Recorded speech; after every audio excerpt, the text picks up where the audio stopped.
اهلا وسهلا والسلام عليكم. كنتمنى تكونوا كلكم بخير على خير. نتوما كتشوفوا هذا الفيديو غنصايب معكم هذا العصير اللي كيجي غزال وخاتر، غير ب4 ديال البرتقالات صغارين ولا 2 كبار.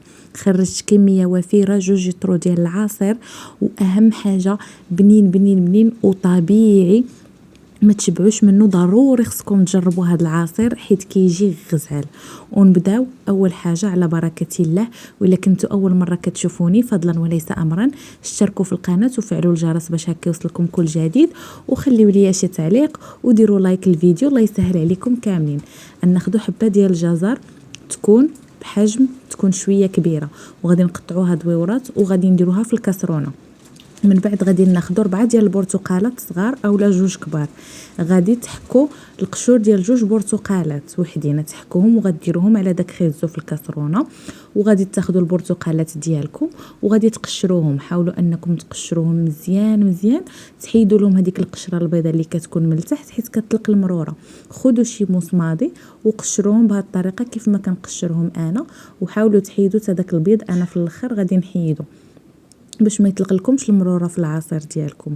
صافي من بعد منين كتقشروهم كتقطعوهم هكا حتى هما طريفات صغيورين، وكتحيدوا لهم الا كاين شي عظيمات ولا لا كاين هكا شي زوائد. داكشي كيطلق حتى هو المروره. ضروري تحيدوا لها العظيمات باش ما تطلقش لكم المروره في العصير ديالكم. صافي استمريت هكا وقطعت هذوك البرتقالات ب4 بهم. انا هنا راه درت برتقالات بحجم صغير. المهم هذه الكميه هذه عطاتني 2 لتر ديال العصير.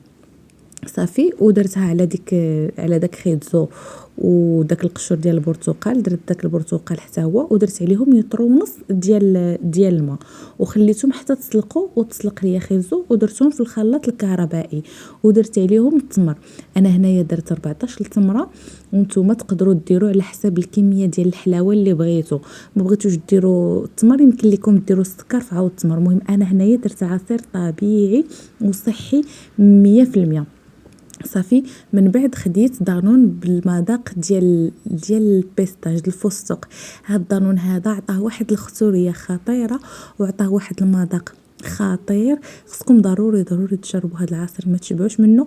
واهم حاجه انه هو خيجلس لكم نهار كامل ولا يبات لكم كيبقى مزيان، ما كيتاكسد ما كيتبدل لا مذاق ديالو لا حتى شي حاجه. صافي خويت داك العلبه ديال الياغورت وزدت عليها نص لتر ديال الماء وطحنت كلشي. طحنوه مزيان في الخلاط الكهربائي ديالكم. ومن بعد صفيوه. ضروري تصفيوه حيت كيبقى داك الشتف ديال البرتقال. ضروري ما تصفيوه. وهو هذا العصير ديالنا جربوه، راه كيجي غزال واقتصادي وبحجم وافر. وبسلامه عليكم، تلقاو فيديو جديد.